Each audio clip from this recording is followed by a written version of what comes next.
Miguel, welcome back to Rebel Ants Radio. Happy Friday. How are you today? I'm good, man. How are you? I am good. We're trying something new today. We are on EVMux instead of StreamYard, so I don't know where to click. I don't know what to look at, but we're going to try and get through this together. If this is your first time joining us on Rebel Ants Radio, welcome. This is Miguel and I's Build in Public project for the Rebel Ants NFT projects, which is multiple projects now. It's Rebel Ants V1. We've got the Jeremy Pets. Head over to jeremypets.com. And we've got V2 coming out in the near future, which will be based on the storytelling using the power of AI and hopefully reward our members for holding various types of those V2 Rebel Ants. So, Miguel, we haven't chatted in a couple of weeks. What have you been up to? Anything good? Not much, man. Just working. I hear you. Paying bills, man. It's hard. Yeah, it is hard. It's hard when this isn't our full-time job, which I wish it was. I really do. You know, there's a lot that's been happening in the NFT space, as there always is. So, I don't know that we're going to cover everything today, but I figure you and I can just chat about the things that we find interesting, which I think was, one of the reasons we even started this show. We have a few people joining us on YouTube, so thank you. Be sure to subscribe to the channel, hit that like button, maybe leave us a comment, let us know how you're feeling today, and be sure to join into the conversation because we have a few topics that we'd love to hear from our crowd. Miguel, I had a question for you the other day, and I basically said to you, if we had unlimited resources, what would Rebel Ants look like? So what would you do? What would we be doing? What products would we have? What versions of things would we have if we just had unlimited resources? If we had unlimited resources, we would probably have toys by now. We would probably have an animation by now. We would probably have pretty much everything that Pudgy Penguins has by now. No, I mean, I think that if we had unlimited resources, we probably would have advanced the technology a little more, especially in Web3. I think that we would have came up with something cool, something more productive, something better. Put our ideas to life. I mean, we've come up with so much great ideas, and we just don't have the time or the resources because we don't have either the money or we're technically working every day just to pay our bills and our families and stuff like that. So it's kind of hard. So, but we're still here. We're still doing it. It's almost a year later, actually. I know. Yeah, we're 1 month shy of a year that we started Rebel Ants. Yeah, so we're going on a year. I mean, and it's just great. I mean, I wish we had the unlimited resources. That would be something that we're actually looking forward to. Maybe in the future we will have that. Who knows? Yeah, it would be great if we could do this full time and we could just pump money to try different things. Like you said, we both have full-time jobs trying to support our families. But this is definitely a passion project for us, which is why we keep doing it. I think, it would have been great if I'd bought a bunch of apes, about a year and a half ago and then sold them for, $500,000 each. But I missed that boat. So here we are. Here we are. I think it'd be cool if we did have some sort of game. I know we've talked about gaming in the NFT space for a while. And even this morning I was poking around on a website for another one that I've been hearing a lot about called Parallel Alpha, which is a collectible card game. And I like those kind of games. I played a lot of Magic the Gathering growing up, played it in person, played it online. So it'd be cool to kind of find a new game to get into, especially if it's in the Web3 space. So I'm looking forward to that. I signed up for the wait list for the beta, so hopefully I get a chance to play and I can just kind of stream the whole thing and just kind of go through the process and learn together. I'm looking forward to that. I was thinking the other day, not the other day, I've always had this idea in mind of having a bar. I know I've talked to you plenty of times about it, right? So one cool idea would be if you intertwine a bar with like a showcase room, sort of an art room. Right, and then in the background, you kind of have like us doing our podcast in the back with like some soundproof glass where people can see what we're doing in the background. Yeah, a little studio in the bar. That's pretty cool.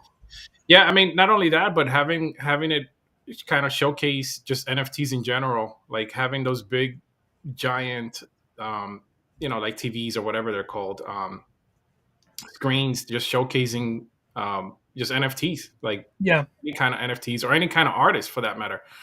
People can come in, have a good time, watch us do our thing. And, that I think that will be really cool. Yeah, I agree. Imagine, right now bars or restaurants, they have art on the wall. So we could definitely have art on the wall, but it'd be cool to have screens where you can kind of change up whatever the theme is Yeah. or Yeah. whatever the special occasion is, or there's a launch of something. So you set all the screens to be that specific project or that artist.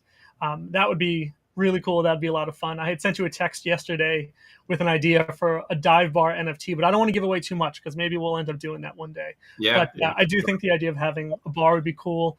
You know, there's a very famous there's a big podcast in the NFT space called Overpriced JPEGs. Great NFT podcast. Love watching it. And that host, she's releasing a gin. So, you know, there's definitely a way to intertwine NFT holding and liquor as one of the real life utilities for that. So maybe we'll get there. Maybe in a year from now, we'll be looking back and saying, yep, we did it. Yeah, for sure. I mean, I've always had the idea in my head, even a year ago when we were talking about this from the beginning, just how cool would it be to just have like a showcasing bar? Yeah. You know what I mean? And I remember when I went to NFT NYC and I went to the showcase for Pablo Stanley, like there weren't, it wasn't obviously a bar, it was more of an art showcase place, right? But they were giving out like champagne and stuff like that, and it was pretty cool. But what would it look like if we had like a full blown bar, and then, you know, kind of in the background you have this huge glass that it's soundproof, and then, you know, we have all our equipment there with cameras and stuff where we do our podcast, right, for NFTs and artists. Yeah, that would be pretty cool. Bring our guests in over there, have a big round table of recording. So we'll get there one day. But as I was diving into this card game called Parallel, reminded me of another NFT project that I got into a while back that is making a card game. And it just made me think, like, you know, there was a lot of promises made back in 2020, 2021, 2022 from all these projects. Where are they now? What are we waiting for? What are we looking forward to? So the project that I got into, this was one of those like 3 a.m. purchases that I always talk about, where like you're scrolling through your phone, you see some hype online, you're like, oh, I got to get into this. This looks cool. This one was called Calvaria. So let me share my screen and I'll show you what this one is rather. Let's see here.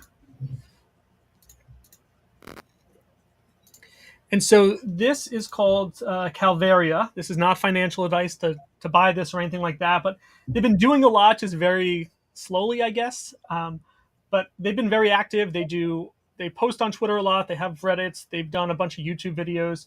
But this is called Calvaria, Duels of Eternity. They have their own token, which will be part of the reward there. And they've been putting out more and more video of the gameplay, and it does look really cool. It does look legit, and I think they're taking their time because they want it to be legit. And when you look at their Twitter, they're just basically saying, hey, this is where we're at. So like the most recent post, July 20th, creating each character is a careful process for our team, starting with a rough idea, gradually developing into a finely detailed final design. So that's what their posts are. They're kind of saying, this is what we're working on. And you know, they're not setting expectations super high of we're going to be out by this date, but it's cool to follow along. But this is something I'm definitely excited for because I have the NFTs, and that gives you an advantage when you play.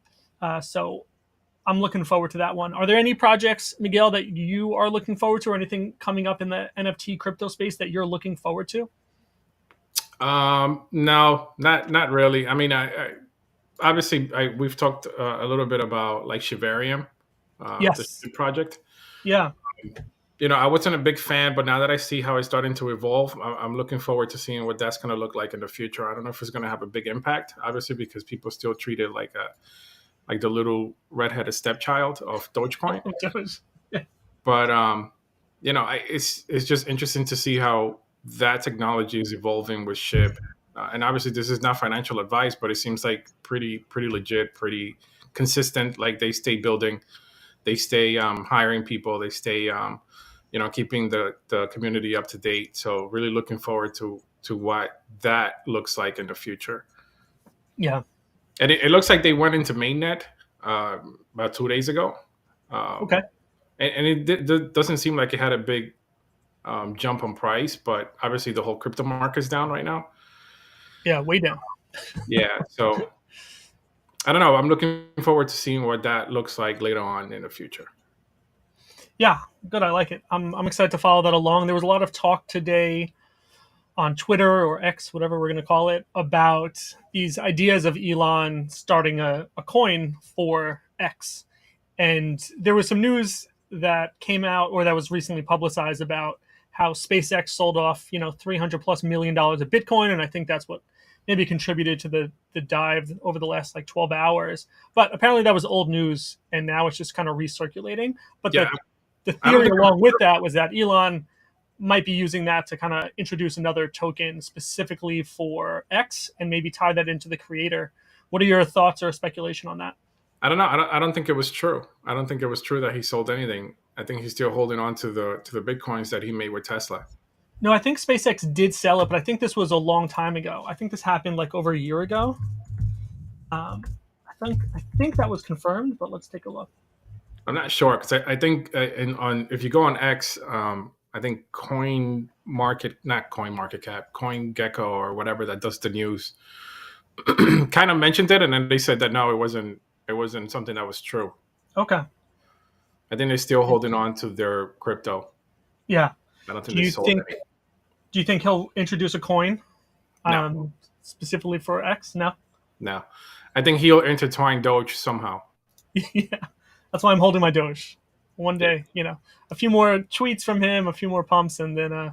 Yeah, I think he's way too pro Doge to just introduce a new token. It'll hurt. I think it'll hurt X if he does that. Yeah. Because the Doge community is really big on X, so.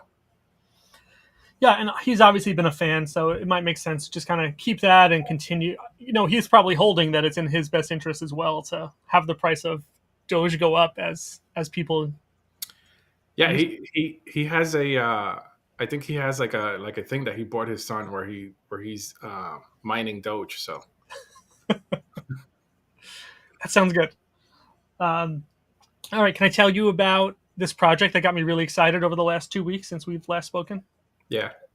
This was a release from Jack Butcher, who I'm a fan of. I've been following his work since before the NFTs that he's put out with the checks and the Opepins and things like that. So let me share my screen again. And he and his team, they released something called the Infinity. It's called Infinity. And this is a really interesting project. It's different than other things we've seen in the space. And this was a mint that there's no limit. So anyone can mint as many as you want. There's an infinite amount that can be minted. And then each one that's made, there can be an infinite copy of it. So if you think about an open edition, it's unlimited in terms of how many can be minted and then unlimited versions of each one of those. So it's not intended to, create market demand or compression or anything like that. It's just meant to have this art generated using this color palette and these symbols. But there's a lot happening behind the scenes here, which I thought was really interesting. So one, the infinity symbol, if you look at something like, this one, the infinity symbol looks like an 8, right? It's an 8, or on its side, it's an 8. So this theme of 8 is reoccurring throughout this project at very deep levels. So first of all, it was released on August 8th, right? So 8/8. And the cost of it was 0.008. Now, the cool thing is when you mint one of these, you're paying this 0.008, which I think was like $14 at the time that I did it. And you have the option to basically burn your token, your NFT, and get the 0.008 back at any time in the future. So all of the money, all the transaction from this went into a wallet and is meant to just sit there because anyone could then redeem that, take that 0.008 back at a future date forever. That's the goal here. And so they're saying this is not to make money because it's not. That money belongs to you still. It's there for you to take it back. And so people thought even that mechanic was interesting because, you might buy it now and now you have this 0.008. But if ETH skyrockets in the future, I could just go get this thing back. And now I've turned my $14 purchase into, I don't know, $100, whatever it is, right? So you can redeem it at any time in the future. So is it like staking it, basically? It's not. It's mine. I can just go back to the contract and give it back. I can degenerate it, right? So I generated this art. I can degenerate it and give it back, essentially burn my token that I purchased and get your ETH back. Get the ETH back.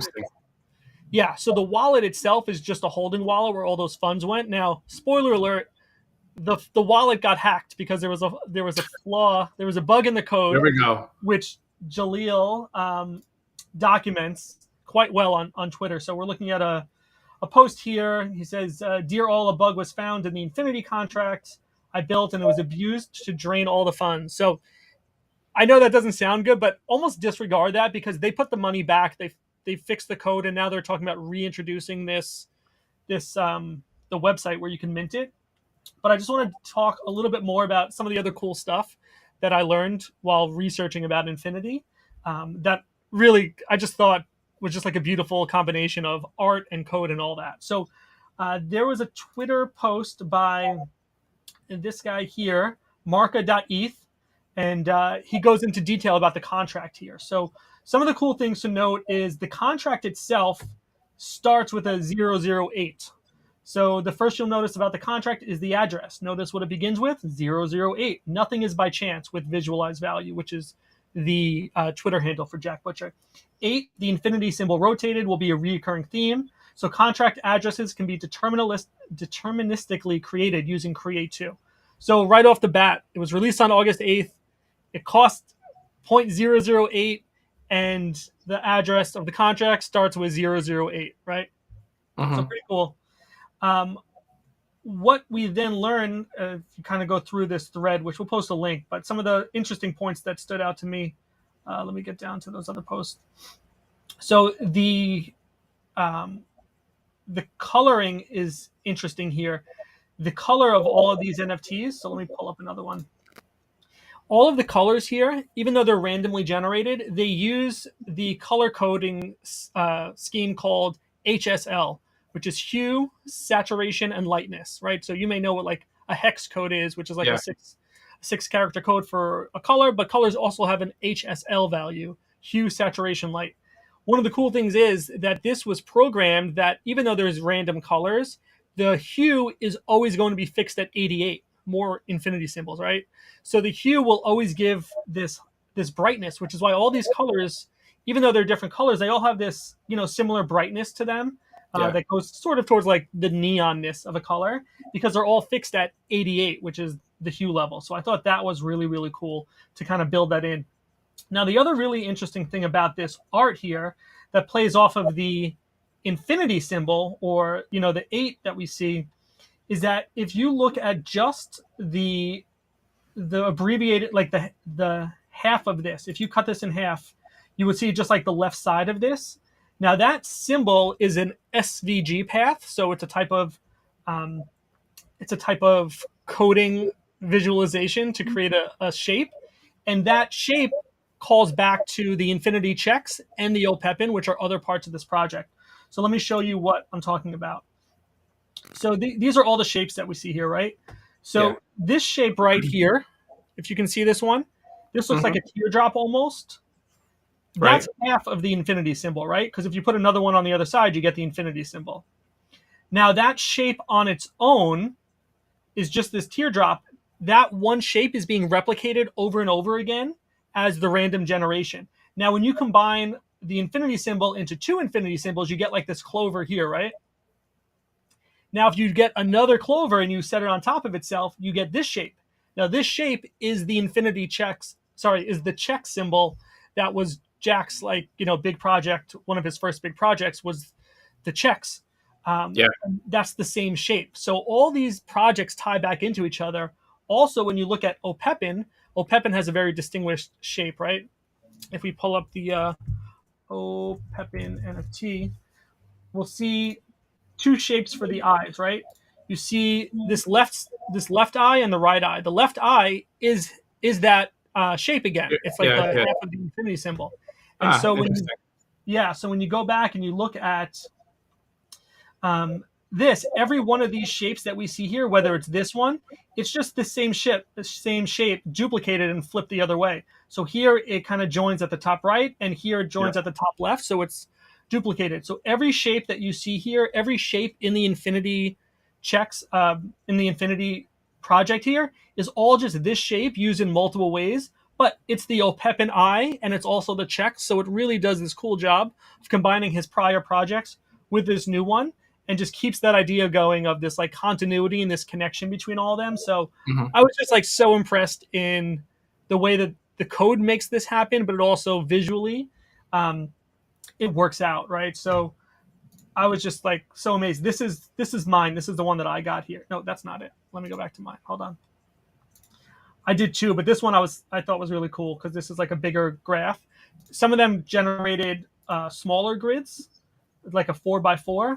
But again, I just love the color of it. I love the shapes. I love the just the way it all ties together. So I was like totally geeking out over these long, long threads over the week that this came out.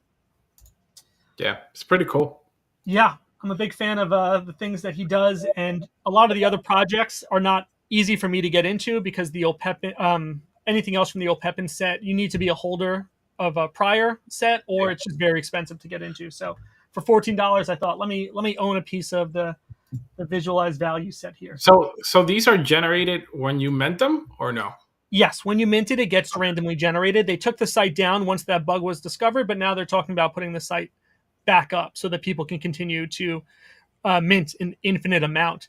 The other thing is there are ways that you can manipulate yours after you mint it to continue to change the shapes that are on there and the colors that you can. I think there's a way to customize it. The site was taken down by the time I started to really dive into that, but if you look online at other people posting theirs, you'll see that they kind of customize it to be all one color or like this shade of colors that goes from left to right or top to bottom. Mhm.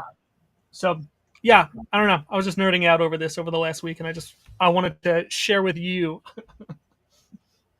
No, I mean it's definitely interesting. Jack Butcher's been around for a long time, so he does a lot of cool stuff that has a lot deeper meaning. So Yeah, we'll see what he comes up next. But it seems like this is pretty cool. yeah. The name of this episode, right, that we called was Gary V. Wright when he said that NFT projects, or almost all of them, I think he said 99% of them will go to zero, and he's been saying this since like 2021 or 2020 even. I Yeah. think he's been saying this for a while, right? He's saying be careful, don't invest more than you can afford. And with the news of DGod season 3 over the last week, this is what made me think it's like, oh man, is he right? Like even the stable NFTs, the blue chip NFTs that we think about, the most prolific marketers in the space, like Frank DGods, is everyone going to end up back at zero the way Gary Vee said? So I don't know if you were following what was happening with DGod season 3, but it just didn't go over very well to the extent that some people thought it was actually a prank. It was originally rolled out last week. So season 3 lets you convert one of your DGods and it basically you get another version of it. And there was like 4 different versions that you could get. And the cool thing was that this wasn't diluting the supply. It just lets you convert using an existing one to Mhm. upgrade, as they say. You have to pay some money for it, but you basically upgrade your existing DGods to get this new version of it, right? And there was these different versions within that. So season 3 offered, I think, 4 different versions of your DGod, and this is right after they moved to ETH, right? So that was another story that happened. First they moved to Polygon, then they moved to ETH for the DGods. But the original season 3 rollout did not go well. People were complaining about the artwork, and so they rolled it back and they changed it from an upgrade to a downgrade, and they changed the artwork. And they gave people an option to change the artwork. And some people like the new artwork better. Some people like the old artwork better. But when you look at the analytics of the price of what happened with the floor over the last week and a half, it's just astonishing. I don't know if you've seen it at all. No, so I do follow Frank on X, and I've seen him just kind of talk and immerse himself in the community, kind of Yeah, talking about the projects and stuff. But I know we invited him to come and talk to us, but yeah, he hasn't really responded to us. But it'll be interesting to see like what his real thought and point of view of this thing is. Like, I really want to see like or hear from him like what is it that he truly thinks about the project and his passion and where he's going and how he makes all these decisions and how he even gets all the community involved because DGOT's community is really big. yeah. Very strong Yeah. community. So how does he keep the community engaged? I mean, he's very engaged on X. I see him being really engaged. Yeah, he's on Spaces almost every day, I think. Yeah. So I mean, it'll be cool to just talk to him about the project and seeing like where it's going, where it's headed, how he plans to bounce back. I think overall DGOTS is one of those blue chips NFTs, obviously, and I think it'll bounce back eventually. It's Yeah. not like the Azuki issue that happened. Yeah. I don't think so. I don't think so either. So I think that they'll bounce back. I think they have a strong community. I do like them. I don't own personally one of their projects, but just listening to what he says on the spaces and on Twitter and how he engages with the community, I think that they'll bounce back. Yeah, there was definitely a lot of FUD after the release of season 3, and that's what got people selling off. So you can see that on August 11th, the floor price was 7.2, and now it's at 4.6, right? So pretty drastic drops, and it went even lower than that, right? It was down to 4.2. So almost a 50% drop in price. That affects a lot of people that hold a lot of these, because that's, their net worth is tied into that. Some of the interesting things that happened, like I said, that some people thought it was a prank, the original art release. So I got this tweet up here from Pick Sorcerer, and it says, DGod's art was a marketing stunt. Here's the proof. So it's interesting that they connected it back to that Banksy art stunt where they sold a piece of art and then it shredded itself after. Do you remember seeing that? Yeah, I remember that. Yeah, so Frank was referencing that at some point. And then there was a few other hints that the team dropped that almost made people think that the whole thing was a stunt, and that it brought them. They kept saying, wait till Sunday, which was this last Sunday. And that's when they introduced the downgrade, which I really don't think that, when you look back, I don't think it really was a prank. But there was a lot of speculation that it was a prank just as a marketing stunt. So we'll post a thread in the comments, and you can decide for yourself. Looking at a post here from Frank, it said, don't leave just yet, but understand if you do. This whole thing was necessary. You'll understand soon. Looking forward to Sunday. So again, it's kind of like him acknowledging, yeah, we know that you're not happy, but there was a reason for it. So interesting to see. And then he also posted, sorry to the DGods and Utes community for fumbling this so far. This is the part where everyone says, I told you so. I hate this part. I hate disappointing the community. No easy days, processing everything, adjusting the approach, not going anywhere. And he released like a 12-minute video of him just talking into the mirror, basically, just about where he was at and what his thoughts were about the space. So I don't think that he had bad intentions. I just think the community didn't respond well and started to sell off, unfortunately. Yeah, I think the same thing. I think that Frank is genuine. I don't think that he is trying to cheat the community. I think that he has, again, I think that he had good intentions. It just didn't go the way that he planned. And, sometimes that happens. Things just don't go the way that they're planned, but it's how he bounces back. So yeah, we'll see how he bounces back from that. I mean, I think the project is solid. I think that the community is solid. I think that he can definitely bounce back from that. And he's just being very active and communicating on what's happening and being transparent too, by the way. Yeah, he is being very transparent. A lot of communication. I was trying to find, I don't think Utes are on here because it's a different platform than on OpenSea. But Utes, I think, were under 1 ETH as well. And some people, freaking out about that, but also saying, hey, this is my chance to get into the ecosystem of Frank DGod. So, maybe buy the dip if you're trying to get into it. Not financial advice. I'm talking to you specifically, Miguel, not to our listeners and watchers. Not financial advice. Definitely not financial advice. Definitely anything that we talk about. Yeah. There was some other news that came out yesterday from OpenSea. Did you see this? I did see this, yeah. Yeah. So this article, this is from their blog, rather, where it says changes to creator fees on OpenSea. So I think the TLDR is that they're not going to enforce royalty fees anymore. Is that the gist of it? Yeah, pretty much. Yeah. It's going to be optional, and a lot of people are unhappy about that, right? You and I have talked about the value, or one of the cool parts of NFTs is that it gives artists this royalty for infinity, right?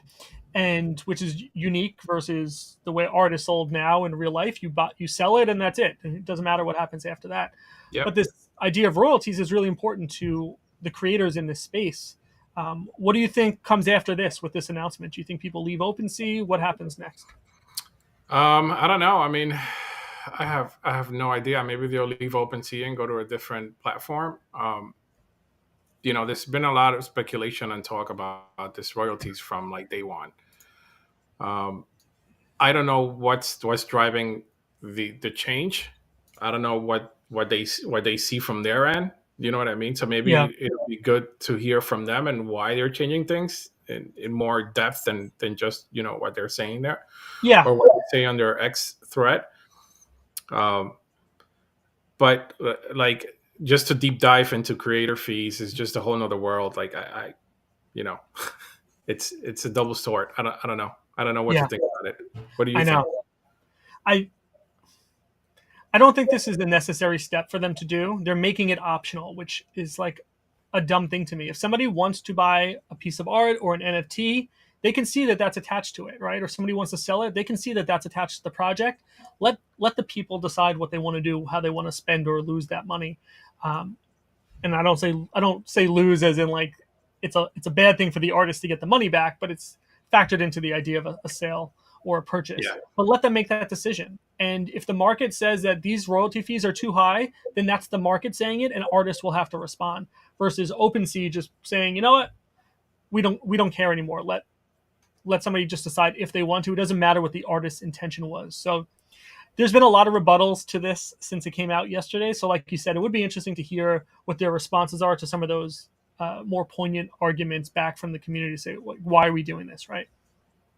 Yeah, I So, mean, I think we've reached out to OpenSea several times too to try to see if we can get someone to talk to us. yeah, Uh, but definitely, it'll be important for like someone from OpenSea to like really deep dive into why this is happening, or what is their thought process behind it, what's changing, why is that make an impact to their platform, like that. Those kind of questions is what I really want to hear. Like, what is it that's driving the change? What is it that's driving their decisions? That all that kind of stuff. I mean, yeah, OpenSea at this point, it's a huge platform. I mean, it's the number one platform out there for NFTs probably at this point. You know, yeah, so like those questions that I just said, it would be interesting to see or hear from them to see like what's driving it, like what is it what's happening behind the scenes that we're not seeing or privy to that yeah, that making all these decisions and changes. So maybe yeah. people would understand more. Maybe people would be more either opposed to it or maybe pro for it. But who knows? I think you're right. Who knows? And who knows why now, right? They've been selling NFTs, or they've been a marketplace for NFTs for over 2 years now. So why now? So Hmm. we'll see. We'll keep an eye on it, and we'll check in. There was something else I saw that I thought was interesting. Going back to this idea of collectible cards. This is Courtyard.io. Have you ever heard of them? No. So their tagline is bringing IRL collectibles on chain, no seller fees, earn 1% on items you curate. So I was going through their website. I was looking through some of the posts that they were mentioning of people just talking about them. But as I understand it, is if you have a card, a collectible card, whether it's Pokemon, football, Magic, whatever it is, you mail it to them for grading and storage. They tokenize that. So then there becomes basically an NFT version of that specific card. That card can then be traded, and if you wanted to redeem it for the real life thing, so let's say you bought it from someone and I buy it from you, and now it's okay. I want this Pokemon card in real life. I burn it on their website on Courtyard. I burn my token, and they send me the physical card. So it's kind of like this safer way of doing trades and tracking the provenance of these cards, which I thought is a nice use case of this. But why would they burn it? They should just keep it. Well, burning the token proves that it's been redeemed now, so that it's not on the blockchain anymore. It's on the blockchain while it's being stored. And so as it gets traded around, you can trade the ownership of it without having to physically hand the card over to someone or worry about scams. It's just whenever you want the physical card, then you would burn the tokenized version of it to prove that it's no longer on the blockchain. It's not available to be traded on the blockchain. Because imagine if I didn't burn it. Let's say I get this card from you. I then redeem it with Courtyard. They mail me the card. If I still have that token, I could just go I could sell that token again to someone else, and they can't redeem it anymore. Ah, I see what you So mean. they're just tokenizing their inventory, basically. But I like that this addresses a few real world problems, and that's, this is kind of close to home for me as a card collector over the past 20, 30 years. So I just like that this is a good, valuable use case for people. And I think that eventually this will be the sort of thing where you don't even know you're interacting with NFTs. You can just say, hey, here's the digital proof of it. Or, hey, when I sell this thing, I'm just going to sell this token to someone and they can redeem it whenever they want. But it kind of takes the handling and mailing of these cards out of the game for every single transaction until the card is actually needed. That kind of makes sense. Yeah. Yeah. I actually like that. Yeah, I'm excited. I think I'll reach out to them. Maybe we can get them on the show. But I like what they're doing. I'm into it. I like those real life use cases.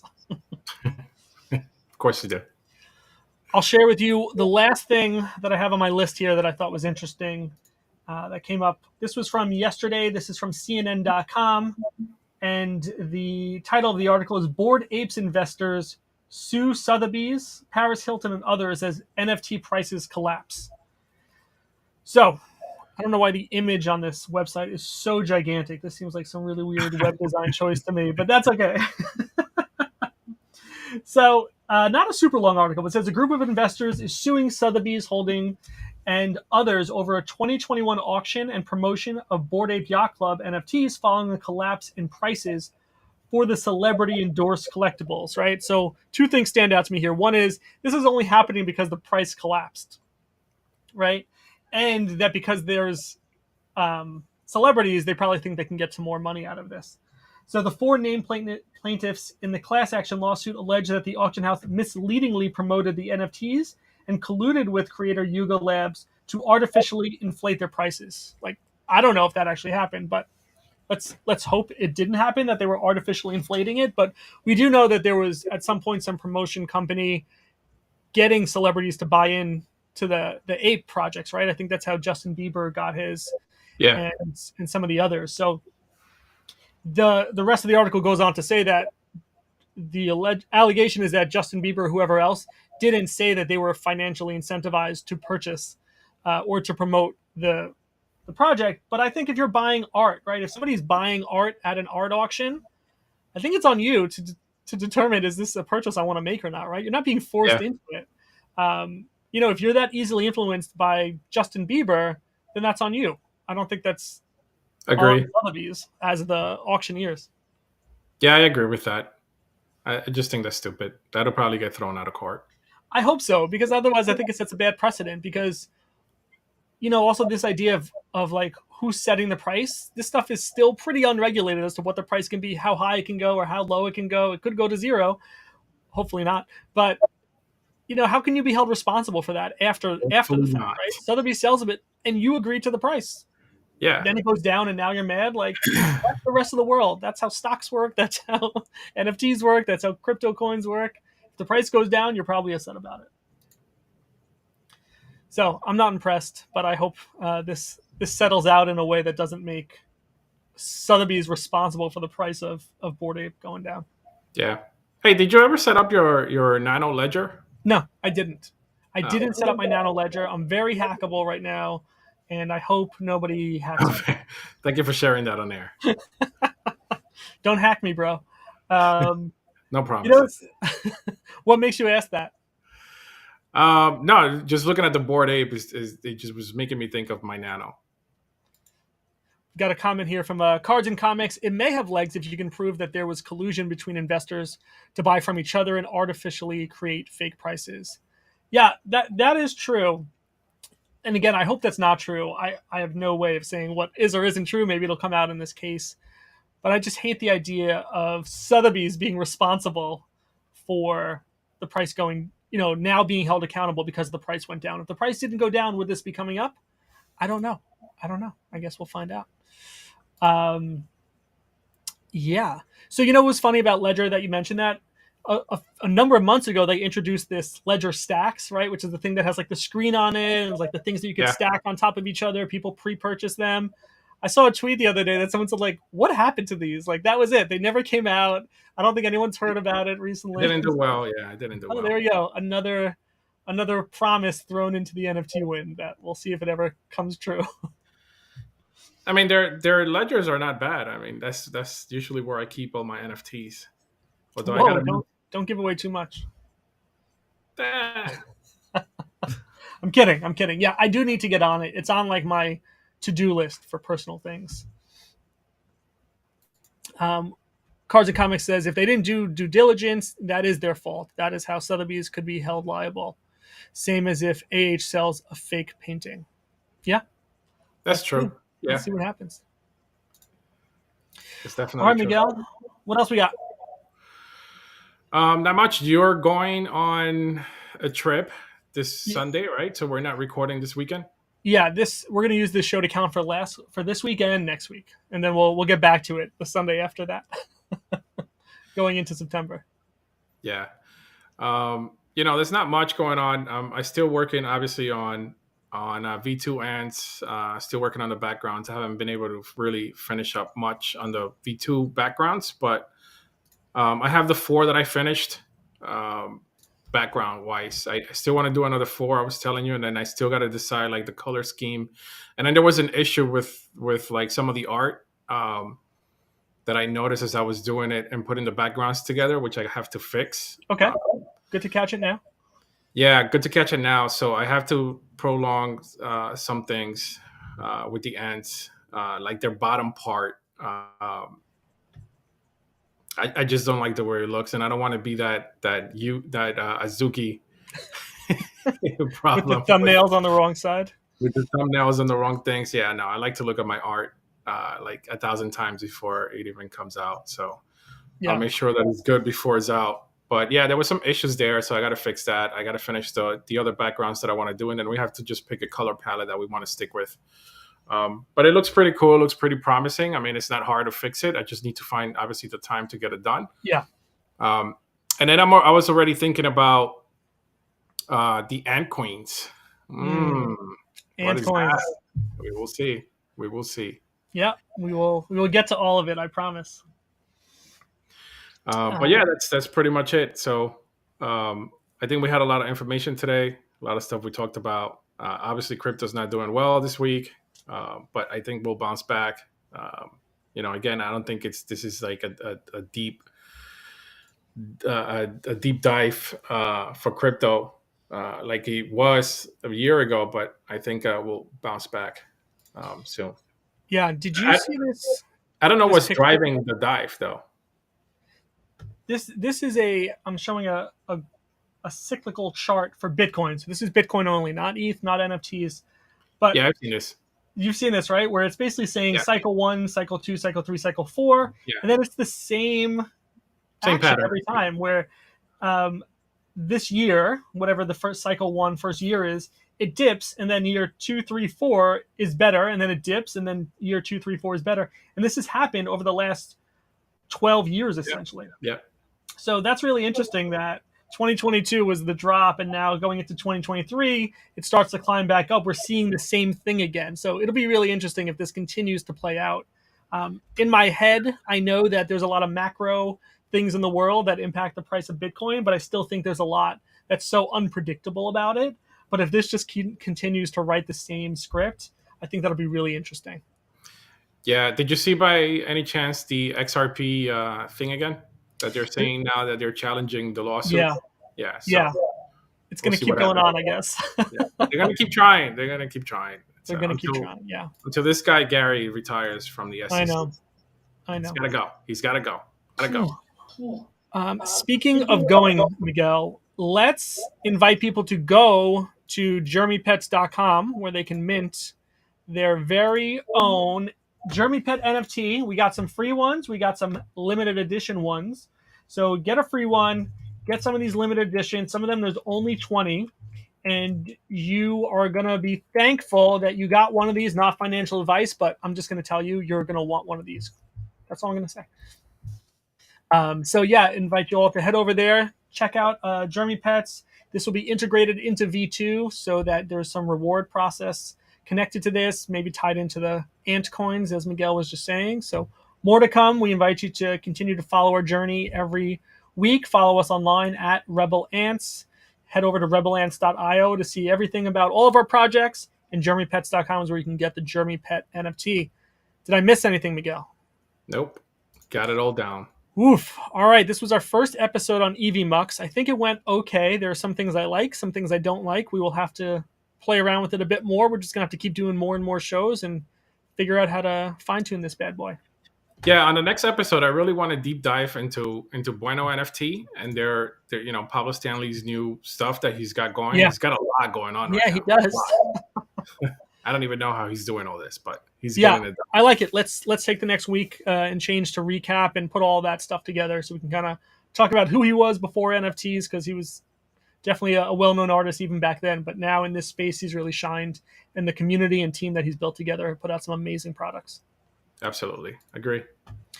All right, well, have a great afternoon. I will talk to you soon, and we thank everyone for watching and listening. Thank everybody. Have a great day. Bye.